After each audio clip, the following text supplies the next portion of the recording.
No? Medyo matagal pa naman tong dextrose na to eh. 5 hours lang. Anong oras ko ba nag-umpisa, Ma'am Chen? Hinahanap ko phone ko. Naririnig ko boses ni Sis Dindin ang phone ko sa ilalim ng bed.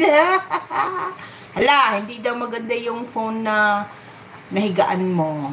Masama daw yon kasi merong, ang tawag doon. Alam mo yung wag mo itabi, Sis Chen. Nagising siya. Lagi yan nagugulat pag ako nagsasalita. Bigla-bigla. Hindi naman ako mag-type, no? Hindi ako nagluluto eh. Tsaka kanina, Ma'am Chel, nagpaligo, naglakad kami.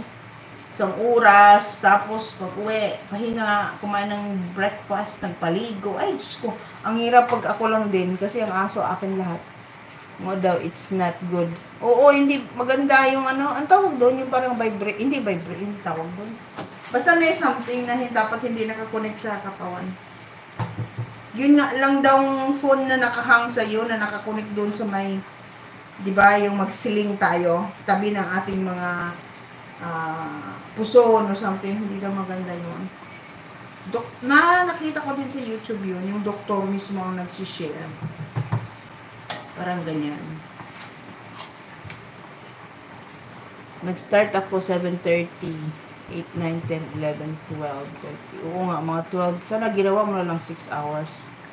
Sa bedside table ko nilagay. Okay. At least, hindi lang malapit masyado. Okay na yun.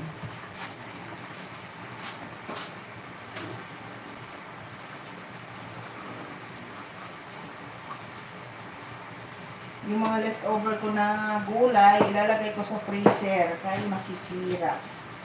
Check ko na lang.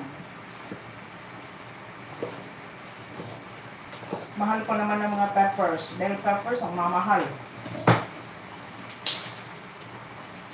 Isa ka lang. Hindi, ano yun.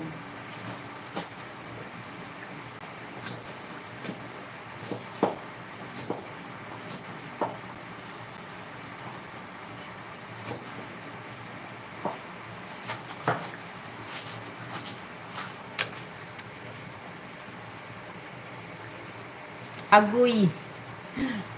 Mag-drive pa more. Lako, napaka-traffic ngayon, sis. Traffic. Saglit lang po.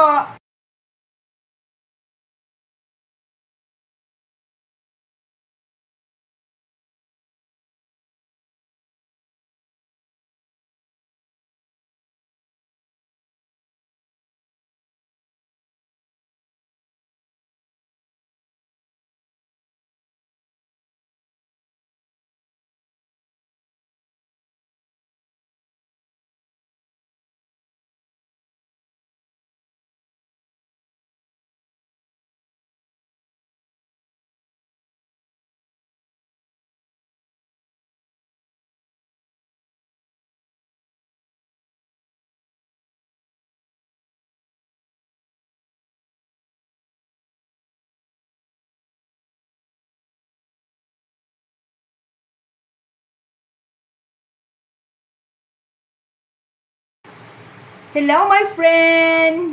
Thank you for coming into my live. Thank you, Cross Farm. Thank you. I watched your short video, my friend.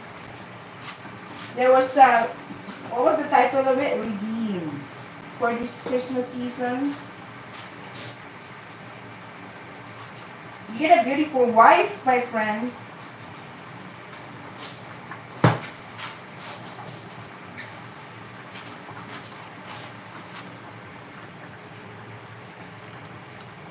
You have a beautiful wife, my friend, Cross Farm. Smiling.